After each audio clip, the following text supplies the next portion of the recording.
From birthing jazz, gospel, blues, and house music to hosting large festivals like Lollapalooza, there's a lot to be embraced in Chicago's creative scene. Commissioner of the Department of Cultural Affairs and Special Events, Mark Kelly, was in charge of fostering the development of Chicago's arts and culture for the past 5.5 years. His last day in office was on Friday. And Mark Kelly, the city's outgoing Cultural Affairs and Special Events Commissioner, joins us now. Mr. Kelly, congratulations on your tenure and your retirement. Let's start with the reaction that the arts and culture scene has had as COVID has started to subside. How are stages and venues doing now, and are there any casualties? Well, there's surely going to be some casualties. One of the most devastated industries, not just in Chicago but across the country, was arts and culture. The music clubs, the theaters, our dance performances, all are just coming back. There's some encouraging signs, but there's still a long way to go, and that's why for the last couple of years, DCASE has been trying to assemble a number of resources to help this vital part of the Chicago scene. And part of those resources is public funding, and under your watch, the city has boosted funding for arts and culture by about $26 million. Tell us where that additional money goes toward.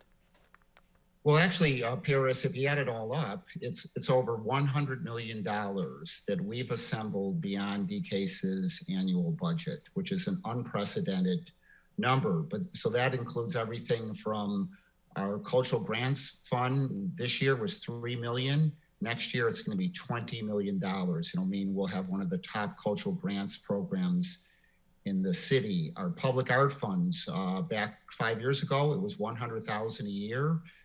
Going forward, we're going to have $3 million a year in public art to offer up to our neighborhoods. We have all kinds of new programs that are supporting the cultural vitality of our neighborhood. Chicago Presents and Neighborhood Access and Artist Response. We're working with the Chicago Park District and the Chicago Public Library to animate the cultural centers peppered throughout the city and largely on the south and west side. So there's just a lot of necessary funds coming forward to push arts and culture forward in the city. Certainly, that's a big number, $100 million.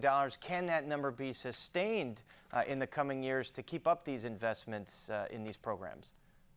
Well, so that funding is coming from a number of sources. $16 million of that is from the American Rescue Plan. So it's true that that money won't continue 2 years from now. But the rest of that funding, it's foundations, it's our fellow city agencies joining us in partnership. The public art funds are coming from the city's capital fund. For the first time, public art has been deemed part of the city's infrastructure. It's not an extra, it's part of what we do in all neighborhoods. And so building public art into the city's infrastructure goes forward.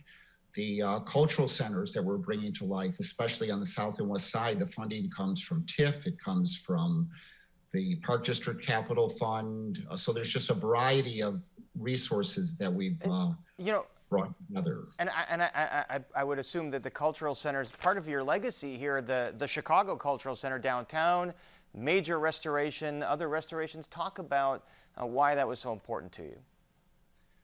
Well, the Grand Army of the Republic is a Tiffany masterpiece, but it's been lost in time. So it's being restored with, if you can imagine, over a $15 million donation, an anonymous donor.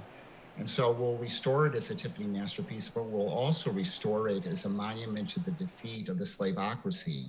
The Grand Army of the Republic was the Union soldiers, black and white.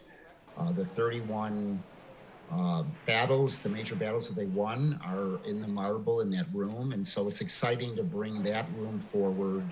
A new mission for the Chicago Cultural Center, which is to set the cultural compass for our visitors, and then to connect this cultural center downtown to all the cultural centers across the city. It's very exciting. Another huge part of the cultural landscape in Chicago, music, of course, birthplace of electric blues, so instrumental in jazz, gospel, house music. What does the city need to do to celebrate that heritage in the way Memphis celebrates its blues heritage or Nashville celebrates its country heritage?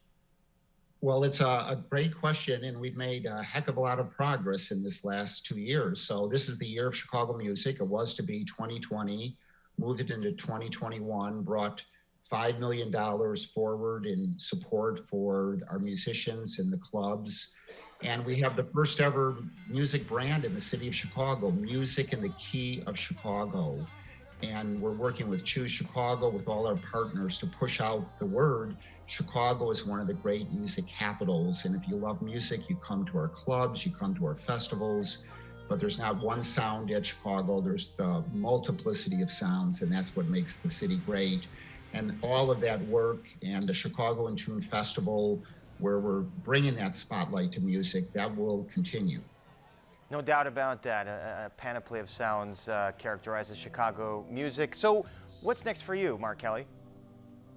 Well, on Saturday, I was no longer the commissioner, but I had on a ringmaster outfit. And as the artistic director of Arts in the Dark, I was joining everyone, Mayor Lightfoot, on State Street with thousands of people as arts groups of Chicago from every neighborhood marched down State Street. So I'm going to continue to be out there. I'm going to be a friend of the arts and helping in every way that I can. And I'm just going to be like all of us.